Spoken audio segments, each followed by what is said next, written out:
Live from the 607 is the world-famous Ocho Duro Parlay Hour, where we're talking sports, locally, nationally. Hit us up on the social media, hashtag ODPH, because I'm looking at my clock, and right now it's about time to start the show.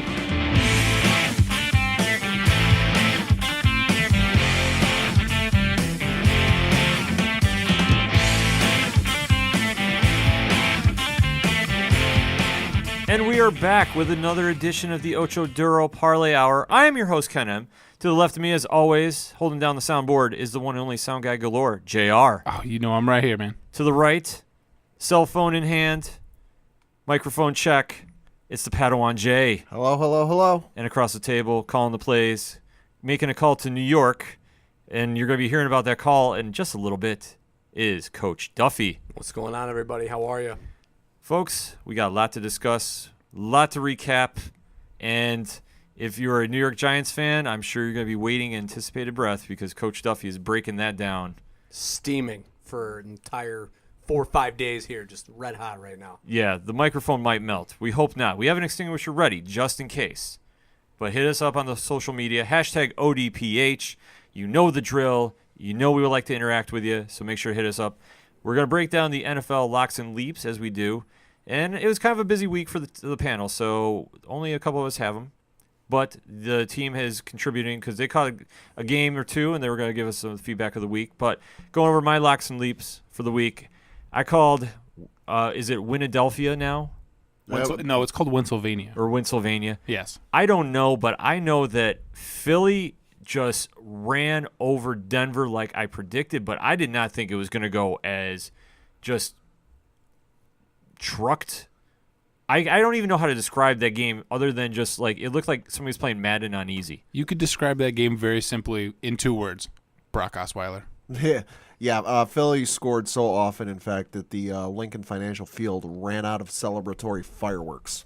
Yeah, I honestly, I knew Philly has been playing well, but man, did they ever make a statement win with that. Because Denver had a top-ranked defense, and it just looked like amateurs out there. Hey, and depending on how this week goes, I might have to send Philly a thank you note for roughing up Denver's defense. They're playing New England this week. Yeah, well, I think the switch of quarterback just obviously caught him, and Osweiler, not the best place to go play in your first game back with a team, starting, but man, did he ever get a warm reception in Philly, and it showed.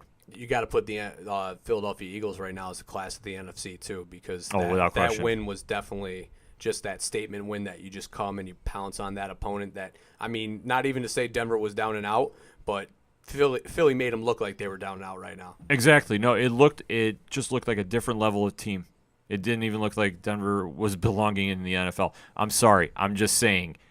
Philly came in there and punched them and punched them and punched them so many times. Just Denver had nothing to respond with. Yeah, and in fact, the last time Philly was 7-1, that was 2004, which, correct me if I'm wrong, they went to the Super Bowl that year. I believe you're correct. A little crazy to believe. But going on to the leap, I took a shot, no question about it. It is called leap for a reason. Yeah, and I was like, Tampa Bay playing the Saints, this division game. Every time Tampa Bay plays the Saints, it's always a close one. Not so much. And the Saints just took it to Tampa as well.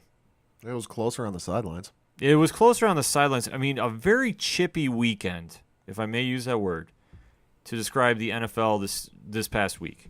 A lot of on-field issues, a lot of just roughhousing, I guess is the polite way to put it. No, yeah, I can't remember the last time in one weekend we had this many skirmishes on and off the field. You see some pushing, you see some shoving, you see some jawing. That's to be expected.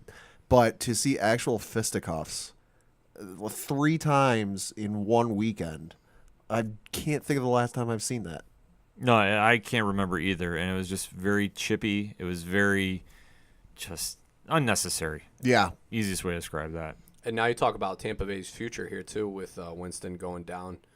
Looking like he might be out for a few weeks here with the shoulder. So, what they'll have with Ryan Fitzpatrick going forward will be interesting to see. It'll be kind of scary because especially Mike Evans is suspended, if I read that correctly. Yeah, one game, I for believe. one game.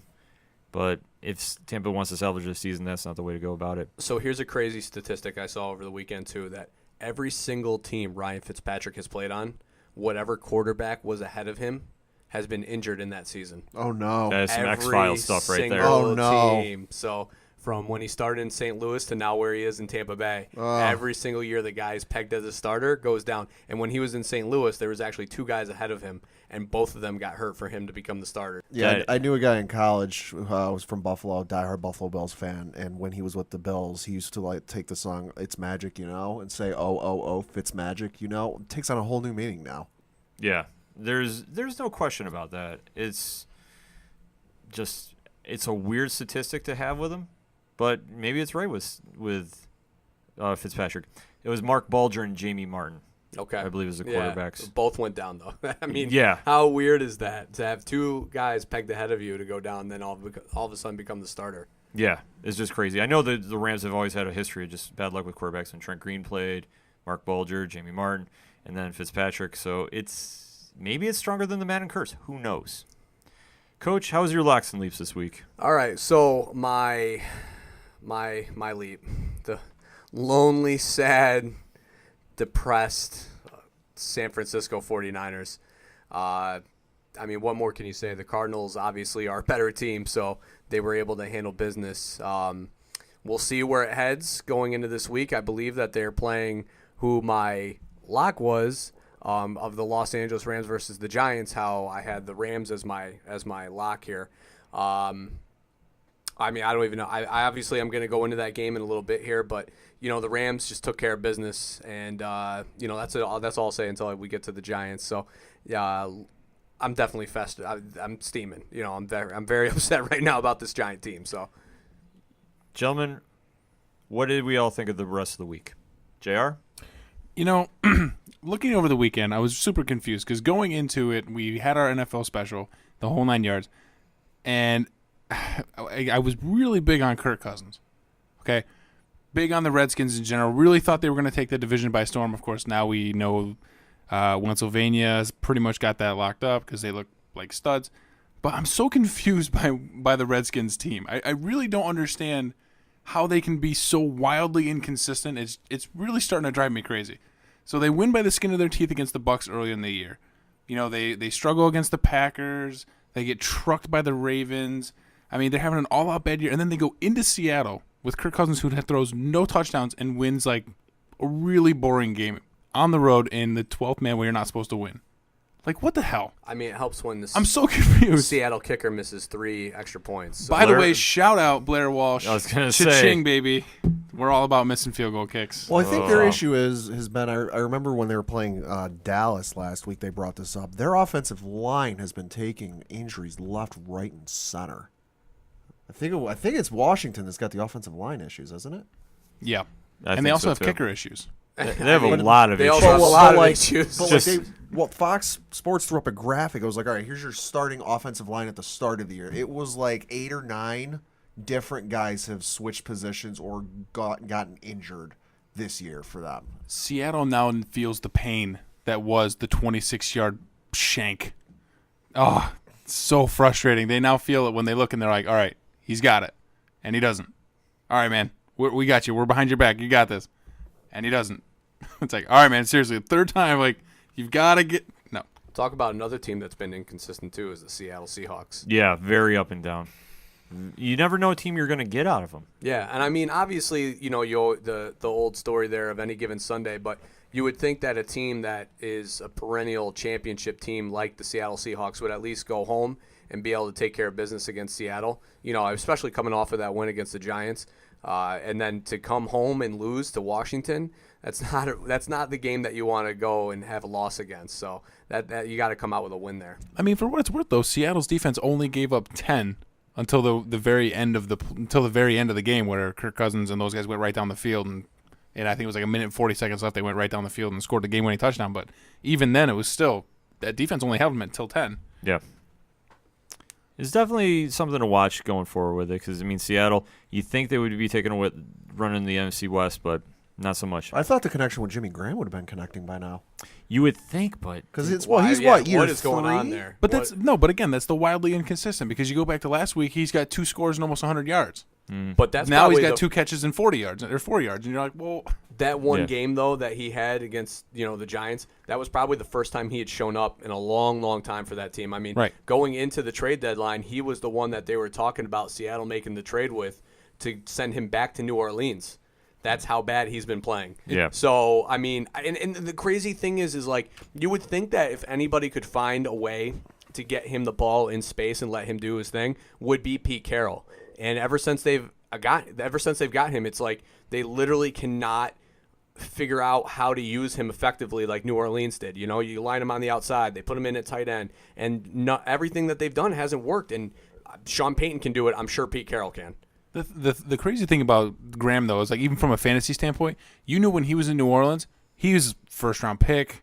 Even Yeah. in For fantasy, sure. like you knew he was going to get more than your wide receiver at times because Breeze was going to find him all day long. He was guaranteed for at least one score and probably 110 yards. Yeah, and now you're like, that stud in Cleveland's actually getting touches and catches and targets. So you're like, You're lucky if you consider him you're for on a the fence. flex option. Yeah, you're like your starting guy. You're like, I think I'm going to sit him this week because you don't know what you're going to get. And it's Yeah. not like he's had a severe injury. I mean, I know he got hurt a little bit ago, but not anything severe. I think it was affecting him last year, but not this year. He's healthy. That was just Right. surprising. Absolutely. Pat, what was your take from this week? The goose egg. Well, I know they scored, but the goose egg Cincinnati laid against Jacksonville. Why should that be a surprise to you? Because you never know which Andy Dalton or which Cincinnati Bengals are going to show up. I thought they might. Oh, it's the Jags are going to show up. AJ Green 6 yards, 1 catch. Ejected. Yeah, ejected. It's You know- just what the heck. But Jacksonville's defense has been under the radar on a lot of people just because Jacksonville has had a pretty bad team offensively. For decades. Yeah. The past couple seasons, no question about that. But Leonard Fournette down there, especially with him not playing, I think that's kind of more of a shock that the rest of Jacksonville's offense stepped up because they do center everything around Fournette. But the defense has been playing lights out with the exception of a couple games, but they have almost been the best defense in the entire league. And I know with now with Marcel Darius being down there, that should only help them, but that's to be determined as well. With Andy Dalton, like you said, Pat, he is probably the most frustrating quarterback to watch if you're a fan because you don't know what you're going to get out of him. Right. There's games he shows flashes of brilliance, and you're locked in, and you're like, okay, now I understand why this guy is leading this team. And there's others that you're like, what B league did they find you from? Yeah, I think there was one game last year. He had like 200 plus passing yards and like a couple scores, and everyone's like, "Oh, great, good for him. He's showing up." And the next week, it was like essentially a goose egg. Yeah, and it's not that he's had that much like change in personnel. No. He has one of the best wide receivers in the entire league with AJ Yeah. Green. The running game is a little suspect, Yeah, and that's almost been a game of musical chairs. yeah, it really has. Yeah, but when you talk about, the running game, all right, they don't have a consistent guy, but, I mean, everybody's doing running by committee. But you would think that with A.J. Green, with Andy Dalton, that they would be able to find some sort of semblance of, offensive flow. And, this team, it's like you guys said, it's just the inconsistency that they have. If I was a Cincinnati Bengal fan, it would be the most frustrating aspect of it. That'd probably be the reason why I would rip my hair out because defensively they've been there, and they have other weapons. I mean, obviously Tyler Eifert has, been injured and not injured and injured and not injured. So that's really killed their flow. And Mohamed Sanu left. So, that didn't help them either. But, I mean, Andy Dalton should be the guy. He pegs himself to be the guy. And his inconsistent play is really what hampers this team from growing. Same with Jacksonville and Blake Bortles, too, though. No, absolutely. I mean, Jacksonville, I think that's the one thing that's going to hold them back from really making a run if they do get to the playoffs is Bortles' play. Because I think when he gets in there, it's going to be a whole different ball of wax if and when he gets to the playoffs. And then he has to produce. And if the game is going to come down to him facing off against Alex Smith and the Chiefs, Roethlisberger and the Steelers, whoever is a seasoned quarterback in the playoff perspective, I think he's going to have some struggles, Oh yeah, without question. no question. Unless the game is in London. Yeah, the game is in London. And it's you a can whole guarantee different, him for 300 plus and 3 scores. Yeah, it's a whole different ballgame. But, I mean, you don't know what you're going to get out of him. And I think that's the only thing that's going to hurt Jacksonville going into it. Quarterback issues are a lot of things. In New York, there isn't one, but I can't hold Coach Duffy back any longer. The New York Football Giants are just Ugh. I don't know how you describe them, but I am just going to hand it off to the coach because he's going to take us out with the NFL minute here. Giants fans, hear me. Hear me now. We need to rally this team. We need to get McAdoo and Jerry Reese out of this organization. They are a cancer. They are tearing this team apart from the inside. And this franchise, a once proud franchise, is at the basement right now. I can't begin to describe how angered I am with that performance against Los Angeles. And if you watch that game, you watch the team that quit. And when you hear your coach in the post-game press conference ask, what did you say to your team at halftime? And his response is, that is trouble in itself. And you have a guy right now who is sitting here calling out your two-time Super Bowl MVP, your two-time Super Bowl champion, and saying he's the one that needs to get benched so they can get a look at a guy. That's crazy. That is asinine. That is ridiculous. I understand that Webb might be the future and you want to get him a look, but you don't bench a guy who has been the cornerstone of your franchise for the last 10-plus years. It is a joke. They need to revamp this entire team from an organizational standpoint. It needs to start with the general manager position and work its way down. You know, what the fix is, I don't necessarily know. I think it needs to be a coach that has a little more discipline, but it has to be done this year. They cannot have anonymous players coming out and saying that they hate the coach. That has never happened in the Giants organization history. And for the Mara family to sit there and just let this ride is crazy to me, because this family was one of the pillars of the NFL, you know, with the Rooneys and, you know, other NFL families that have owned their franchise for years. And they are letting this team get driven into the ground by McAcant and Jerry Reese. And furthermore, just to tell you how bad things have gotten, the fact that they are looking at Sam Darnold, the quarterback out of USC, watch his game tape against Notre Dame. Watch that game. Watch a kid who is not ready for the NFL. The fact that Notre Dame shut him down completely can tell you what the NFC East defenses would do to him, whether he has Odell Beckham or not. That is not the answer. They are also talking about Saquon Barkley like he is the answer. That is not the answer. They need to start interior with offensive linemen and then work their way outside. Giants fans, please, we need to rally this team. Stay positive, all right? Stay up with them. Don't quit on this team. They still need you, all right? They are going into the game against the 49ers. Just know that there's hope, okay? There is a light at the end of this tunnel. We are going to make it through. Just please stay behind your team, all right? I feel a lot better now, guys. Thank you. Wow, Coach Duffy dropping the mic. We're going to take a quick break because how do we keep going on after that? Well, we're going to take a break and come back with a little UFC here on the ODPH.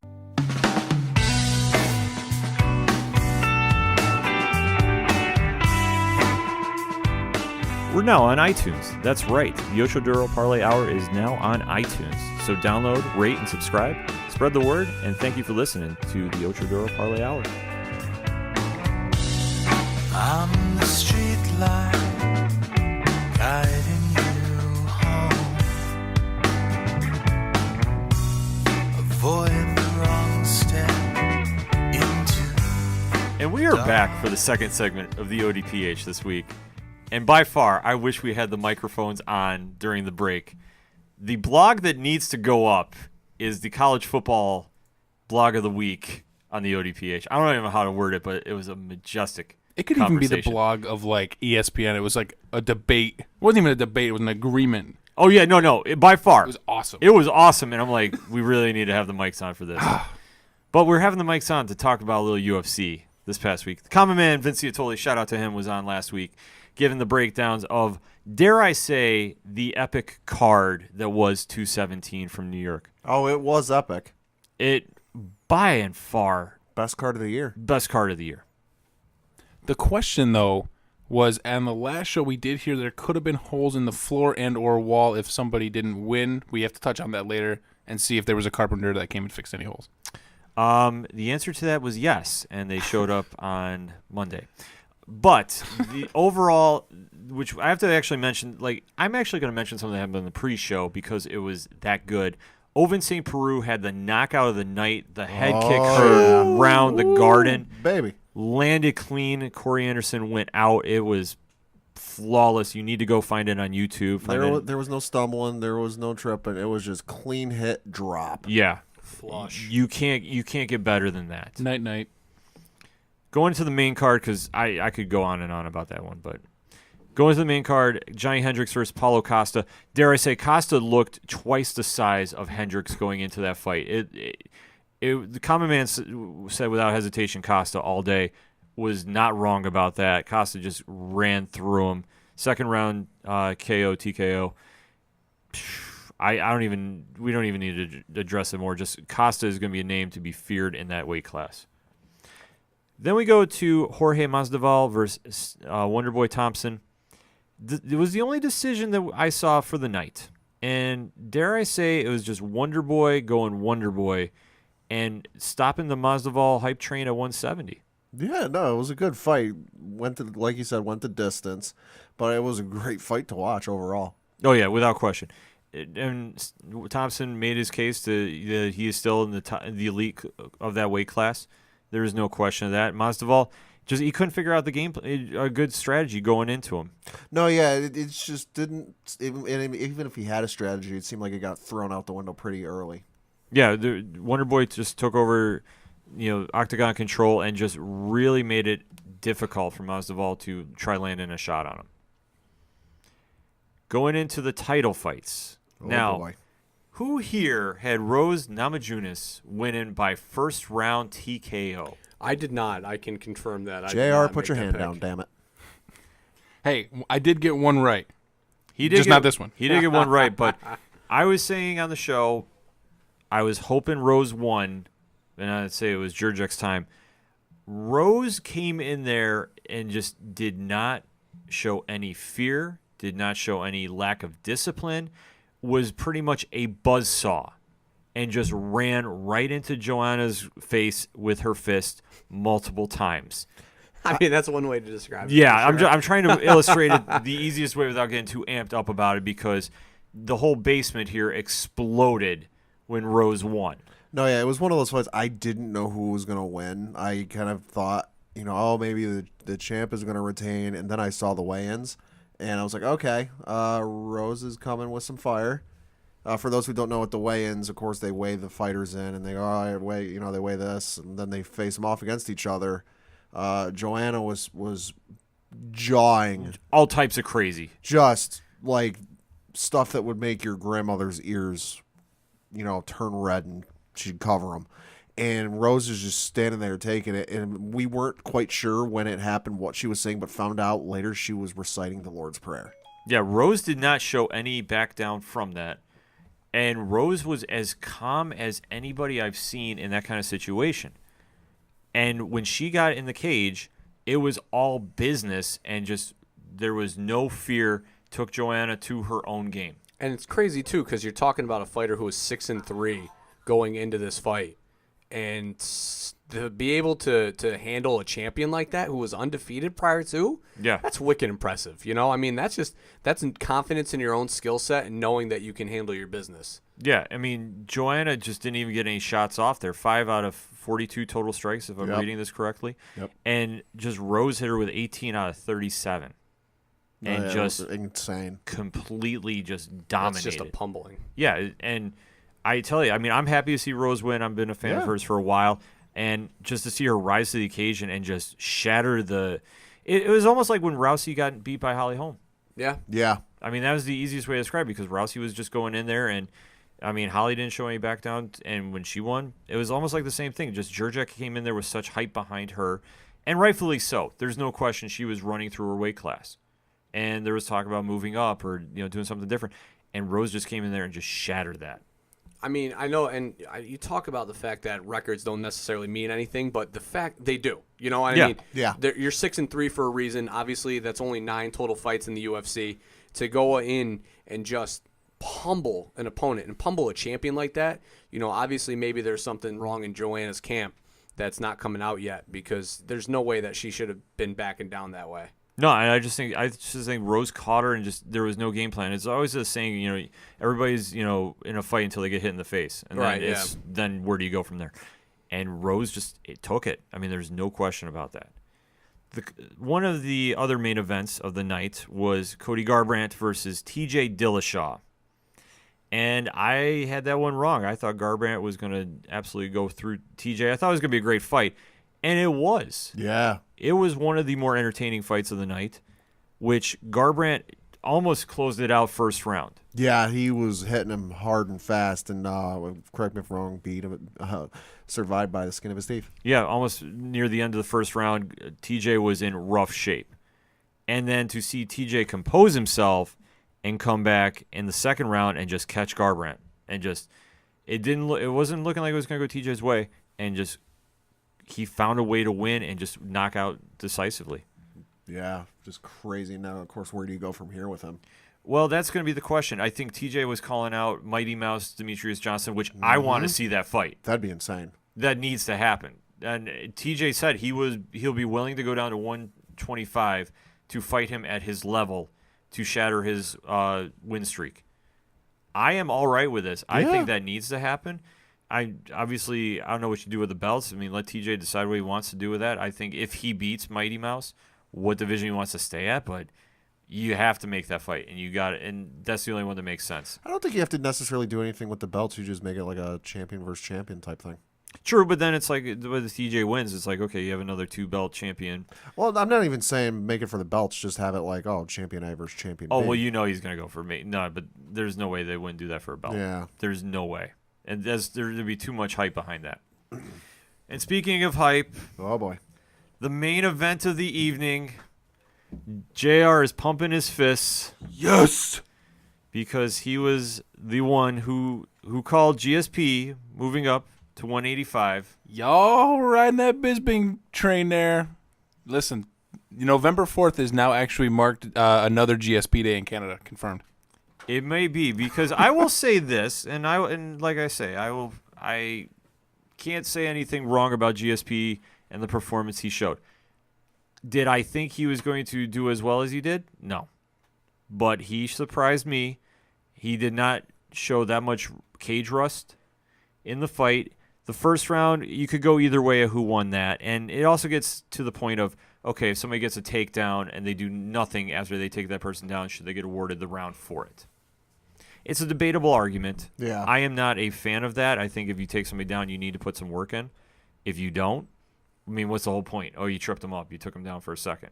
Yeah, just laying on a guy isn't anything that anybody wants to see. No, by no means.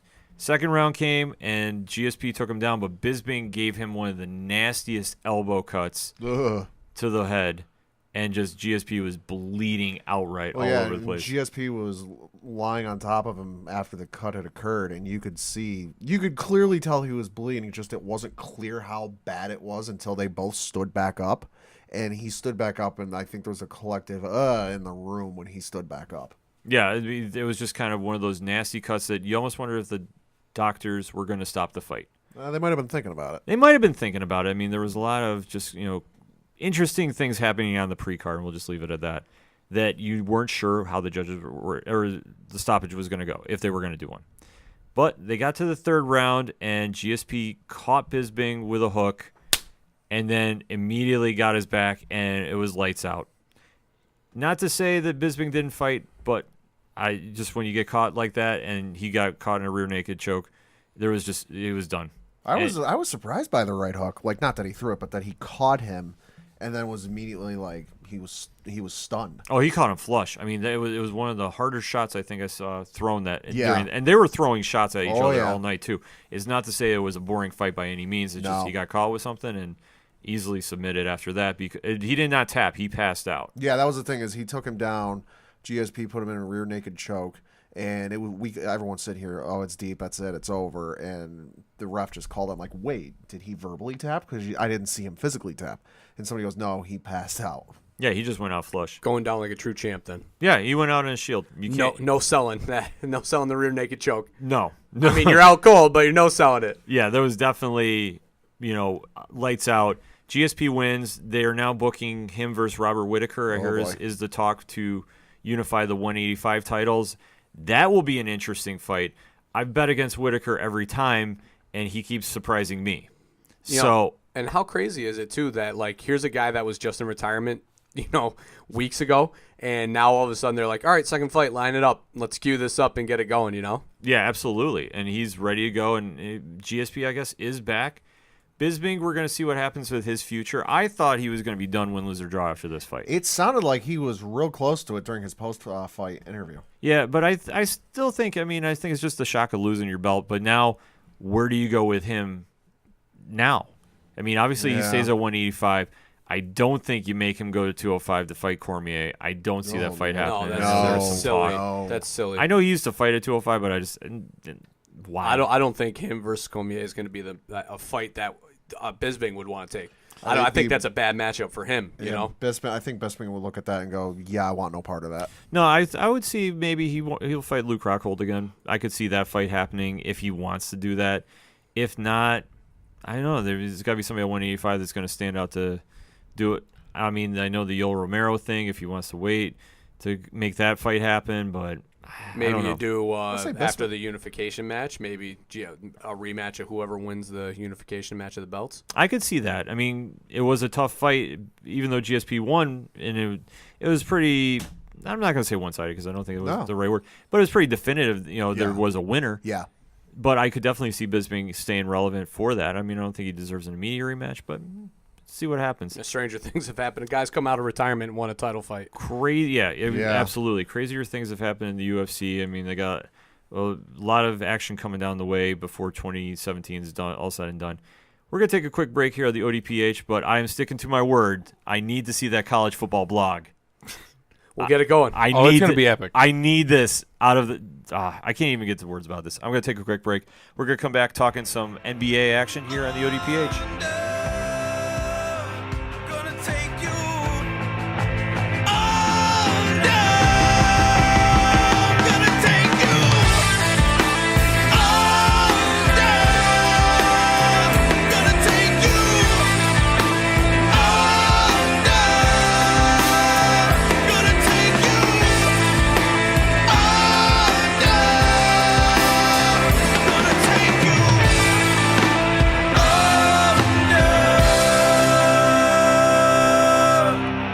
Coming back with a little NBA talk here on the ODPH. Coach Duffy, why don't you lead us into this segment?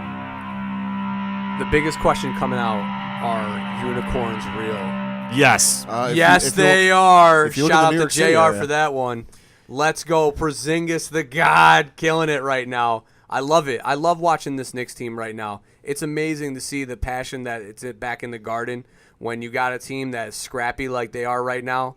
It's great. It reminds me so much of not the success of the 94 Knicks, but the way that the Garden's fired up for them, and it's great. It's a little swaggerless, but it's getting there. Because you knew in that 94 team, Starks, Houston, Oakley, Ewing, Mason, you didn't want to go anywhere near down low. You wanted no part of the outside game. You did not even want to show up in the Garden. And yet, the unicorn is bringing it back. He has decided, Hoodie Mello is in OKC. I'm going to make this my team. And he is just playing lights out right now.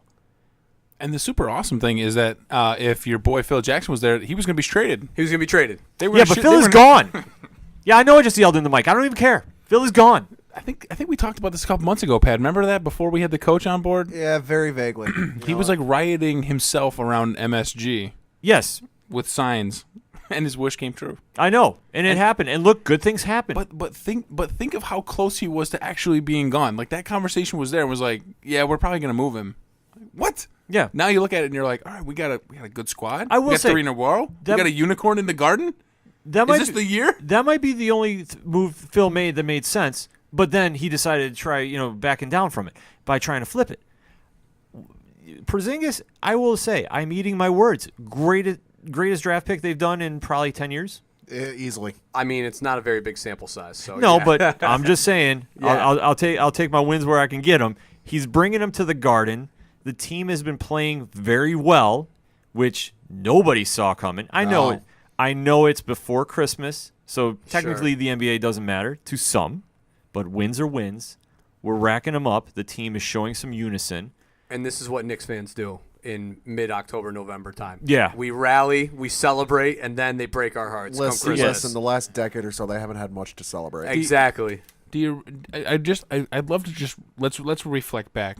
Remember this, host? It was, let's see, maybe a couple weeks ago to a month. We had who was on the show, the coach, and he laughed and he took the under for the 26 wins. They're getting close. Listen, I'm still taking the under, but I'm going to celebrate what they're doing right now. Listen. They're 10 games into the season. Mm-hmm. Okay, we're 6-4. A surprise to most, I think. Fact. Yes. Fact. Yes. Yeah. They're 16 wins away with 72 games to go of covering your spread there, guy. I'm just saying, yeah. And the unicorn is on fire. So what you're telling me is there's a chance. So you're saying There is a chance. And if they could somehow get another piece added, I'm not sure where. I know that Eric Bledsoe is in Milwaukee now. Yeah, for Greg Monroe. Yeah, which Milwaukee's now making their run, which is great because you're putting they're making a run because they need to help Giannis there. If you want any chance of keeping him there, you need to give him some help. They may have a Bledsoe, but they don't have a unicorn. They do not. And what also they don't have is a Frenchman. No. Because I got to say, Frank Nicolina has played fantastic. I mean, obviously, there's been some bumps in the road, but that game-winning three, you want to talk about D'Angelo Russell having ice in his blood. The Frenchman coming from nowhere to hit a three after Porzingis was double-teamed. Oh, it was beauty. You would have thought he was a White Walker from Game of Thrones. That's how much ice. It was crazy. He just the play was Porzingis was coming across the middle. Indiana sloughed off of Nicolina because obviously nobody's scared of him hitting a three. Mind you, he played the entire fourth quarter. Comes up, Porzingis hits a double team, sees Nicolina kind of sliding it down the corner, lines up the three, doesn't even hesitate and pulls the trigger. Nothing but net. No, and if this is any indication of how the season's going to go, because Cleveland is showing cracks in the armor. Yeah. And it's getting a little dicey over there. I mean, would I hit the panic button? No, but I'd hit the worried button. you could hit the worried a little bit, but you still have LeBron. At the end of the day, you still have LeBron on your team. I think them not having a world-class point guard is really starting to show. It's showing, but they need to make adjustments to compensate for it. Their biggest problem right now in Cleveland, and it's very clear, is that roster makeup. And obviously it's a lot of chemistry because those guys, I mean, if you think about it, have been playing together for so long. So you make new additions like Dwayne Wade, you shuffle the lineup, what have you, Derrick Rose. But, I mean, just like I said in the beginning of the year, Derrick Rose and Dwayne Wade play the same game. Yeah. So you can't have them on the court at the same time. And they have no outside shooting when both of them are in. If you're playing LeBron, Kevin Love, and Tristan Thompson, they don't have the shooting on the lineup to run those two at the same time. So obviously there's a chemistry issue. There's a roster issue. I think they need to find somebody that can be that 3-and-D guy that would be a little more consistent. Obviously, J.R. Smith played great last night, so it helped. But they've got a long road ahead of them. I think if you check back on the website, the coach actually wrote a really good blog about LeBron James being the point guard. There's your solution. Yeah, I still hold to that. I still think right now with Isaiah Thomas down that LeBron playing the point guard is obviously the best matchup, the best team that they can put out there, because then you can put somebody like Kyle Korver out there to shoot. Mm-hmm. The problem is, though, is that Kyle Korver's defense is so inconsistent that it kind of hampers that team defensively. But yeah, no, LeBron is their best option at point guard right now. I think Derrick Rose coming off the bench is ideal. I think LeBron starting at the point helps. I think that helps J.R. Smith not have to create his own shot, which is not what he's good for. I think it helps Jay Crowder get into the starting lineup because I think you need to start him defensively. And I think that it helps Kevin Love's game too, because you run Kevin Love and LeBron at the point at the same pick and rolls at the same time. Pick whichever poison you want. Yeah, only good things can happen when you do that. And it's not going to get any easier for them Thursday night on TNT at Houston. Which is going to be a true test. But, this is what happens when you play at such an elite level. You're going to have good competition. But on the opposite end of that, though, you have Boston looking so good right now, even with Gordon Hayward. Yeah, they're looking unstoppable right now. Called it. Well, it's right now, but There's a long way to go. Like we say, we don't a long award season. you don't award championships in November. If we're talking about calling it though, Jason Tatum too, I'm gonna hold my hand on that one. 'Cause, Boom. I mean, he has looked great playing with that team right now, and having him be in the Oh, yeah, starting he's looked lineup. phenomenal with him. I was hearing ESPN talk about it the other night, or maybe it was NBA TV. They're so long defensively when you got Jaylen Brown, Jason Tatum, Al Horford, and Kyrie Irving playing the point, and they're so long defensively that it makes it tough for any team to match up with them when you're talking about running those 4 guys at the same time. And I plug in whoever you want at center, it doesn't matter. But they are so good defensively that it's killing teams. Yeah, without question. I mean, the East is so wide open that anybody can sneak in there. Even the Knicks They are sneaking in there, by They the way. are. could sneak sneaking, in. yeah. I would say, yeah, as much as we talk about Cleveland, they are currently 4 games out of first place in the Eastern Conference. You know I'm who's saying- not? The Unicorn. They're only 2. Let's go. Anything can happen. Listen, I mean, all right. I know that I ragged on them a lot going into the year, and all right, I'll take the under. crow. You know, Take I'll the take under. I'll take the L right now. But I'm telling you that this team is a long, long way away from being anything. They still It's have a long so way, many but they're issues. showing so much promise that as a Knicks fan, you have to get hyped up for this. I think it's the first time that there's probably been this optimism in the Garden, probably since Melo first came. I'll You know, agree. I mean, I'll agree with that 100%. And it sucks that they couldn't do it with Melo here, but I mean, it is what it is. You know. Yeah, I got a buddy who, win, lose, he watches every Knicks game and has the last 3, 4, 5 years or so. Last year, I know for him, there were some real rough spots of watching that he really didn't understand why he was still doing it, but he's that much of a diehard Knicks fan. He's loving watching him right now. Yeah, I mean, I watch every game. I don't miss a game too, and I love what I'm seeing right now. You have to. I mean, they're just showing so much promise. Porzingis is doing it by himself, which if I'm the Knicks, I'm saying, okay, we need to make sure we lock this up long term. Yeah, that was the next thing I was going to bring up. Is right now there's a lot of problems with how he's been treated, and it came out in the press the other day that his brother, who is his agent, even said that it's not going to matter how much money the Knicks can throw at Kristaps. It's going to be, if he's happy here, he'll stay here, and if he's not, then he will leave. And that's scary. In that case, if I'm the Knicks, I'm rolling out the platinum carpet. No, I think That's right. I mean, but they haven't though. That's the crazy thing is they fired his favorite coach. They traded his best friend. So they've literally been, and then they threatened to trade you. They threatened to trade Porzingis. So it's like they haven't done anything. No, but I think that what's going to happen now is winning heals a lot.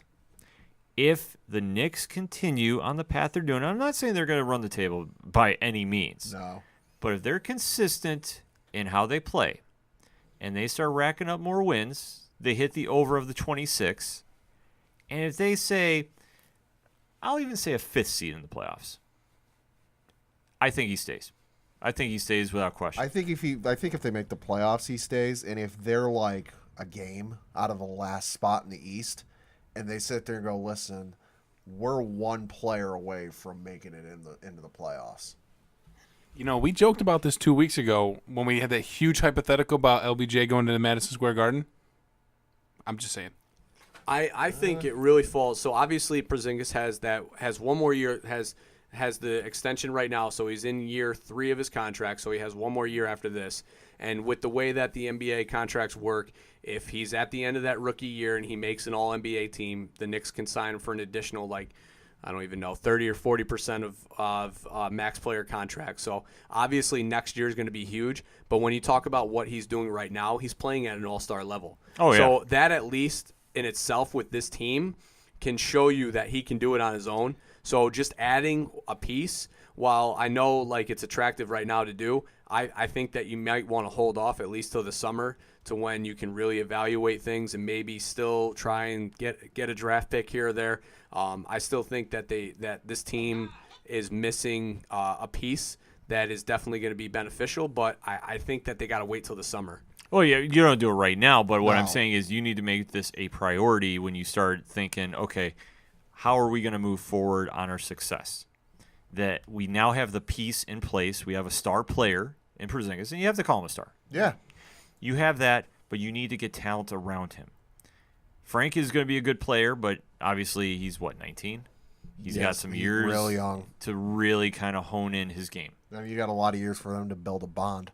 Well, that's true, but what you need to do is you need to get him a veteran or somebody that can be, a wingman, so to speak, and somebody that can balance off and give him, take off the pressure off him from, he doesn't need to put a 40 a night. And even show him the ropes. I mean, we can look at the Yankees. Aaron Judge credits a lot of his success this season to Matt Holliday being in the clubhouse. Well, yeah, you need to give him somebody. I mean, I don't know who's out there or who would be a perfect fit by any means. I think it's too early to start even speculating who could possibly be sent there because I think it's so early in the season that teams aren't really looking at sending guys out. Not only that, but I mean, the biggest problem is that they locked Tim Hardaway in that contract. And that's definitely going to be a hamper in whatever moves that they make. So, I really like the chemistry and the makeup of this team. Like, I understand what they're trying to build upon because obviously you talk about Tim Hardaway kind of being the outside scorer. You would have Nicolina, who would be great at the pick and roll, which is what he was good at in France. That's why he was drafted to this team, was to run the pick and roll. And you obviously talk about the inside-outside game of Porzingis. So when you talk about the holes, all right, so you have a defensive hole there because Tim Hardaway's defense is garbage. Nicolina, mind you, if you didn't see that game against James Harden, that defense was great. Obviously James Harden still put up James Harden numbers. Yeah, but Nicolina was held him down a little bit. So I think you got to find a guy who's more of a 3-and-D type at small forward. So when you talk about that, you talk about a guy like Carroll in Brooklyn. You talk about Jay Crowder with Cleveland. Obviously, these aren't guys who are free agents. I'm just saying people that would fit what they need. Yeah, the mold that would fit. That would fit. And then the question would be is do you leave it Porzingis at center? Because if you watch that game against Charlotte, Dwight Howard was just shoving him around. And I think Porzingis was playing a little bit of a game where he was kind of taking, the dive and smiling like, oh, ha, ha, ha, But I still think playing him at center is going to be where he's going to fit and where his niche is going to be, no different than Dirk Nowitzki. So then you talk about a guy who could play the 4. And I mean, obviously, I think they already got the guy in Quinn.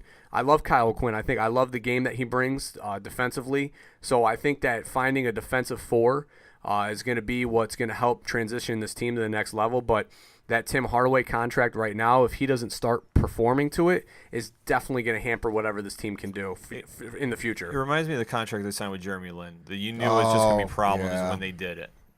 Yeah, I would put maybe this contract more to like when they signed Allen Houston to that extension, even coming off the knee injuries. Yeah. Because obviously the injuries are there, and Tim Hardaway's game's just been so inconsistent right now. And I think part of it is him in his head trying to be like, I need to play up to this contract. So when you see like he let the game come to him, I think it helps him a lot. And I think that's what he needs to step back and do more of, is let the game come to him. And I think he can be in an elite level. I mean, he's not obviously going to be, he's not going to be a superstar, player, but he can be a solid player. Yeah, but he can be a solid player. And I really do like what Jeff Hornacek's done with this team now that he's actually able to coach it. The offense that they're running is perfect. I mean, it really is. It's getting Porzingis the ball where he needs to get it, whether it be in the block or whether it be at the top of the three-point line where he likes to take shots. So this team is looking very good. And, if they make an 8 seed, yeah, I'll eat some crow and I'll take my L. But I wouldn't be upset about it because that team earned that 8th seed. 5th seed, calling it. Calling that. But, folks, let us know what you think of that. Are the Knicks the real deal, or is this all preseason hype, even though we are mid-season in the game? It's a long way to go. Christmas is kind of the tip-off point for when the NBA really gets serious, but the Knicks are looking tight now. Are they going to stay that way? Hit us up on the social media. Let us know. We're going to take a quick break. You're listening to the ODPH.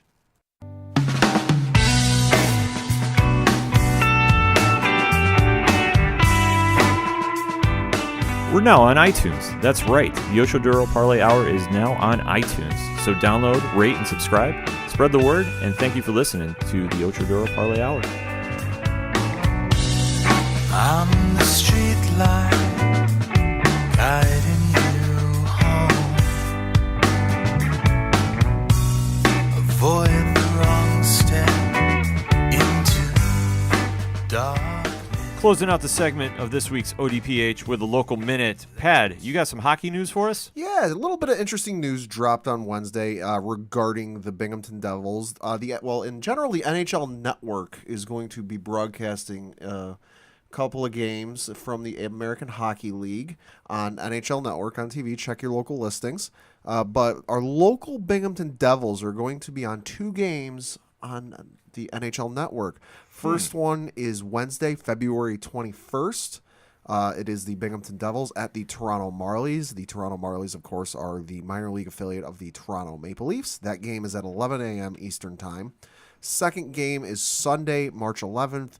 They are at the Lehigh Valley Phantoms. They are the minor league affiliate of the Philadelphia Flyers. That game is at 5 o'clock Eastern. Like I said, check your local listings. In regards to the Binghamton Devils, they are currently sitting in third place with a record of 5-3-1 as we record. They have a game Wednesday night against the someone in the Bellevue Senators. Might be familiar with them. Boo that team. Yes, that will be a very boo that team. That game, when they come here, though, oh boy. Someone tells me that's going to sell out fast. They'll probably sell out, and there'll be a lot of boos in the stadium or the arena. It'll be classy. They'll boo. They won't. They'll still boo they it. won't chant things, but they'll boo. They'll boo at Rumble Pony Stadium too. Yes. That is Ottawa's returning to the Binghamton area. Going to be a lot of mixed emotions that night. Yeah. But I fully expect the town to rally behind the new team, and hopefully the Devils decide to put it. Yep, but then this weekend, the 10th and 11th, the Devils are at home playing the Toronto Marlies. Both games are at 7:05. All right. Coach, what about the ABA? Yeah, so the Binghamton Bulldogs right now actually are ranked in the top 25 of 120 teams in the ABA right now. That's what's up. They are in the top 10. They are 2-0 and sitting at the 9th position, coming off of a win last week. They have a game coming up November 11th at 7 o'clock at Seton. They are playing the Elmira Eagles, and they are running a promotion right now for Secret Superheroes. So they're accepting children toy donations for them to donate to kids that are looking to have a Christmas this year. So if you have the ability to stop and get a little lucky present for somebody there, they'll greatly appreciate it. They're accepting gift cards, movie theater ones, iTunes, all that type of good stuff. So stop by and support the local team. Absolutely. So if I'm reading and hearing this correctly, we have AHL hockey going on this weekend, and we have ABA basketball going on this weekend as well. Yep. This is the 6-0 Lucky, so if anybody goes, oh, there's nothing to do in town, we stand to correct you. Go out, support your hometown. Make sure you get out there, go check some supporting events, and make sure to hit us up on the social media with that hashtag ODPH because we want to hear from you. Are you going to the games? What are you thinking of them? So we're going to go close out the segment this week with our NFL Locks and Leaps. JR, are you ready to start the show with this? I am actually. All right, break it down to us. All right, so I know this may sound like it's being rewound, heard it before, the whole 9 yards. My lock of the week is actually an underdog. Oh. I actually find it kind of hard to believe, but I'm going to take. We're going to circle the wagons, man. They're actually dogs at home to the Saints. I'm taking them, man. I'm taking it. I don't know why they're dogs at home.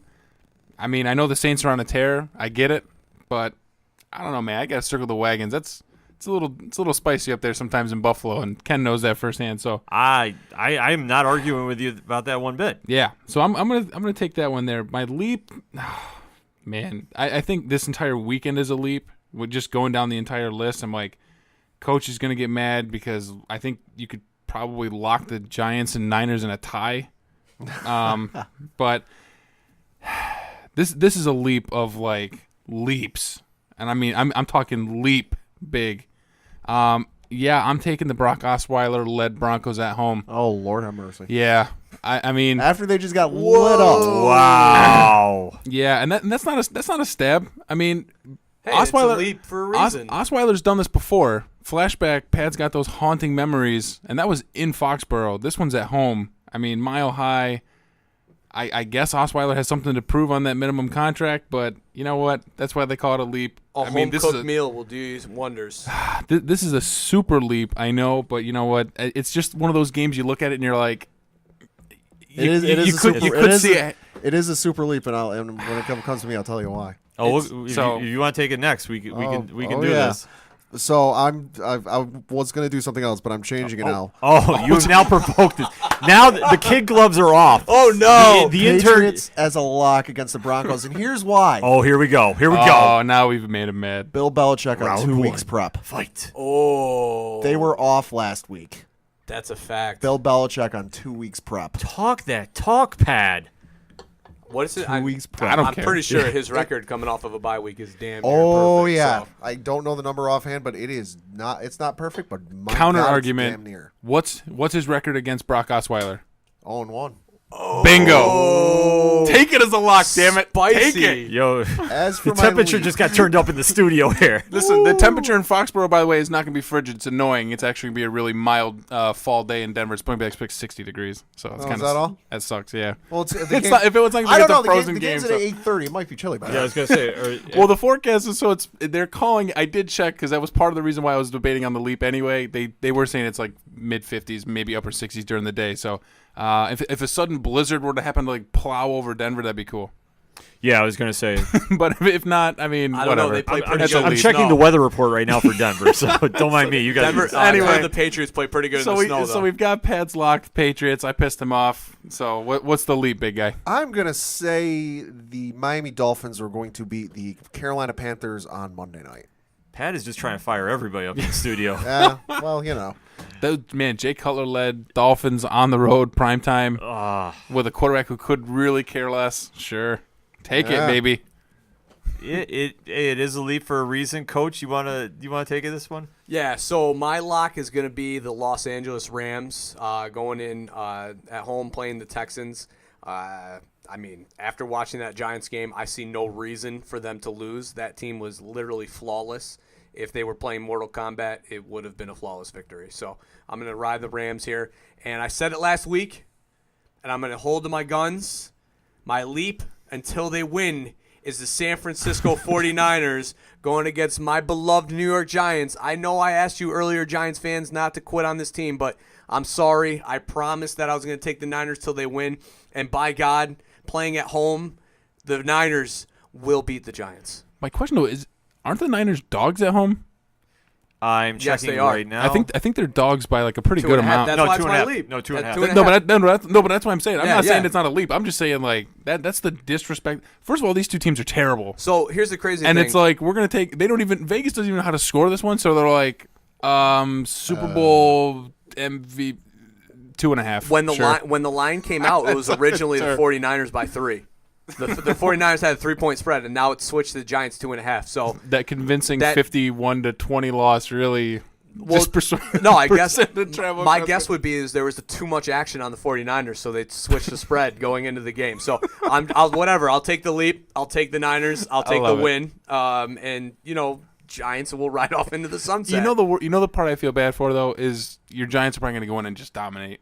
Like they're going to look really good. They're going to continue to screw up This and like is the Eli we remember. Yeah, if they're- the Giants come and play like that, then I'll take another L, I guess. But I'm telling you right now, that team's not going to show up. they go in and they'd seek revenge. They dump 51 on the Rams division. I'm just wondering which corner. The poor Niners. I'm wondering which cornerback's going to get suspended going into this week. I mean, right now, quiet. It's been all quiet in New York, but we'll see. Is Garoppolo going to make the start, or do they say no? I don't I know. haven't heard says anything no. yet, no. So They, it's I think not they throw official him a yet. I It's think not they throw him a official. curveball and start him. I What wouldn't do you even got be a to curveball. lose? That would be a fastball down the middle. They're 0-9. What do you got to lose?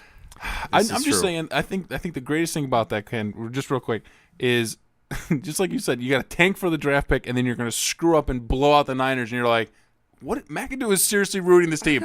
So like he's leaving. We're not even going to get the 3rd overall pick. With the win, it puts us to like 7. And now you're going to have to start trading draft picks to get back up where you wanted to be anyway. There's no Starting way. Garoppolo is a no-lose situation because if you win, you look like geniuses. If you lose, it's well. But the Niners have a really good approach to this. Their tanking technique is amazing because most of their games are actually competitive.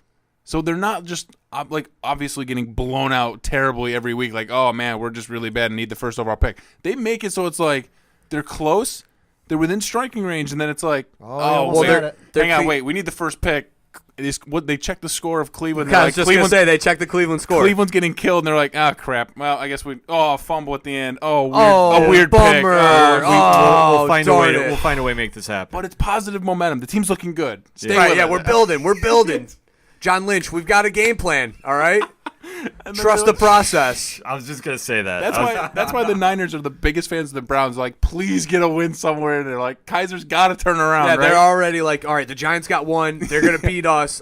They're not, but they're going to. The Niners are like, there's no way they can go 0-16 because that's our plan. So Yeah, they they can't do this on can't do purpose. They've got to get a petty win in there somewhere in the division. Throw a real curveball into this. One of them ties. They both tie. Could you imagine though if Cleveland, if one of them, if they both tie, so it's Oh, 0, Lord. 15, and 1. I think what they should have done is like at the end of the year, if they're both 0-16, playoff. They've got to play for the like. You can't. Someone's got to win that game. You know when they have to make that game? They have to make it in between the championship games and the Super Bowl. Yes. You need to throw it on that You know week. what? There's your Pro Bowl. Hey, listen, just replace the All-Star game because no one cares. Right, yeah, there's Yeah. your Pro Bowl. Swap it out. There's your Pro Bowl. You've got this is for the first overall pick. That might be an actually really good game. That might be that sneaky Winner Rams-Niners shootout that Yeah. was there. The winner gets the first pick. That's what I'm saying. Ooh. Yeah, you have to make the winner. Yeah, you give them something. where you That's just- what I'm There you saying go. for. Like they're 0-16. It's like listen. Because the Lions, when they went 0-16, they didn't have a problem getting number one. But Let's if be these real. two teams tanked on purpose, Let's be real though, the players are all going to be like, I don't give a about the first pick in the draft, so Yeah. I'm checked out. could imagine that game though. You've got either Hogan or Kaiser who's going to start for the Browns against Garoppolo, who's like, is this really a game? I know this would never happen, but Garoppolo's like, I was on a Super I was Bowl on a team. Super Bowl team. What happened And here? Now we're playing an All-Star weekend for a first overall pick. You got to feel for that man, literally, to go from the greatest ran franchise in sports, pretty much, to now the worst ran franchise in sports right now. I mean, the only one worse was when I forget who the player was, but there was a guy. They were much like they are this year. They were having a great record, and then like mid-season got traded to Cleveland. And then you talk about Brian Hoyer, who's like, oh, thank God, oh, I'm out of here. Yeah, I can't get I can't get on a trip fast enough to New England. The happiest man to hold the clipboard. He's got no problem with Yeah. it. Where he's already actually looked at his hand like, oh, it's gonna look good. He was Yeah, was buddy. Google searching flights Yeah, out of buddy. San Francisco, and the closest flight that he could get was from LAX, so he drove all the way there Yeah, just so he could get out of there. I fully believe that. He told the Niners, listen, I'll pay my own way out of here. Yo, It's fine. don't even worry about it. I got it. I Yeah. got it covered. Wife's got the SUV pack. No big deal. We're gonna get there. House is already for sale. Don't worry about it. Yep. We'll find it. Not a problem. Anywho, All right, so I'm gonna close it out with my locks and leaves. Yeah, oh god, where do you go from here? I'm gonna just let's see. I'm gonna throw some of that at the dart board, and yeah, I'm going to take for my lock coming off a bye week as well. oh, you're gonna go Skull Nation, baby. No, because I was thinking about that. Damn it. Even though I think they're gonna win that one anyway. I am taking Pittsburgh going to Indianapolis. And a closer game than people think is going to be, because I know the Pittsburgh is 10-point favorites, but I think it's actually going to be a little closer. But I like the Steelers winning that one, coming off a bye. This is usually when the Steelers get hot, going into late in the season. Shutting down Andrew Luck officially for the season too. Yeah, so Jacoby Brissett, I think is still playing. I like how that came out as a surprise too. They shut down Luck, like really. Yeah, Well, Well, they kept it about so time. subtle. It was such a little tease. They're like, maybe this week. And it's just maybe like this every week Irsay's like, he's throwing. yeah. He's How far is he throwing? He's throwing. Oh, he's just to the he's garbage throwing. can. There's improvement. Yeah, There's it's like improvement. every single week's the same. Like, oh, he's getting better. He's well, making I hope basketball so. shots into the waste paper basket. Yes. It's just the same thing. Like, well, I hope he's getting better. Like, Yeah, I mean, it's that's your franchise quarterback right there. So you better hope he's making some progress. To what degree? Who knows? yeah. And for the leap, we're going leaping. Chalk 1 on the win column. Oh no! Oh, he's got the Browns. Going to Detroit. Oh Lord. That would be amazing. Coming off the big win. Motown is going to be rocking. 12-point dogs. 12-point dogs. But I have a feeling they're going to be hearing a little bit of Hang On Sloopy. The Browns are going to pull this off. The McCoy's soundtrack is going to be playing. I don't say it's going to be a blowout by any means, but this is when Cleveland finds a way to win. They're going to pull it off. I think the Detroit is going to take them lightly for some reason, and this is just when they sneak in and they make it happen. Who is the winning quarterback? I don't know. To be honest with you, Concession stand worker from section 112. I could see it being Kaiser. I could see it being just the defense just says enough is enough. I could see it being, Isaiah Crowell throwing the ball to somebody. Just throwing anybody Just back there. confirmed they're actually going to the college style where they can alternate quarterbacks on downs like they do running backs. That's actually what they're doing now. Oh, okay, They're gonna- perfect. they're They know find a way to Hogan's make- got the cannon, so they're going to bring him on 3rd and 20 and really let it rip. But I'm just saying, I don't know why, but I'm just Cleveland, if you're going to do it, this is the time to do it. That's exactly it's a sexy pick. I would definitely like that. So are you picking the win or to cover the 12-point spread? Well, no, it was It was a joke. I don't think Detroit covers the spread. I'll even say this: if Detroit wins, they're not covering the spread. I will go that far. I'm just going to tell you it's going to be like a 17-14 game. Ooh. Hey, as a member of Skull Nation, are you kidding me? I would love to see this happen. Yeah. Nothing better in my world. I mean, Rodgers is gone. That's not a great thing, but it kind of is because we got the division. But seeing the Lions lose to the winless Browns would be amazing. Yeah, because I think that they came in, they went crazy on Green Bay, as they should, with Green Bay's injury at quarterback and such. Darn. But I just think that they're going to come in, they're going to be like, we just took out Green Bay, we're flying high, we got the Browns coming in, and this is when a team goes, you know what, I'm tired of losing.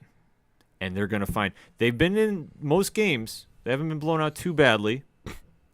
It's so bad when you have to say that about a team. Like, well, they haven't gotten throttled every game. I mean, they've been in it. They've been competitive. Like, they showed up. Yeah, they showed up. I mean, look at the Offense Tennessee was game. okay. Yeah, look at the Tennessee game. I mean, they almost pulled that one off until, stuff happens. That was so stupid. That was my leap that week, too. You look at their schedule, too, for the Lions. I mean, so they've got them. They got the Browns this week. They've got the Bears next week. If only it was if they rearranged the schedule because they have Skull Nation coming in. What a trap game that would have been if it was Cleveland. But you know what? They got the Browns next week, so we'll see what happens there. But I'm saying you're going to be hearing a lot of hang on Sloopy. Ohio will be rocking this weekend. Ohio doesn't have much to rock about. But right now. that's what I say. But if the Browns win, this will do it. This is why we call it Locks and Leaps. Hit us up on the social media. What are yours? We want to know because we're asking. Hit us up. Definitely let us know what you're thinking. So, on behalf of Sound Guy Galore, JR, the Padawan J, Coach Duffy, I am your host, Ken M. We will see you next time here on the Ocho Duro Parlay Hour.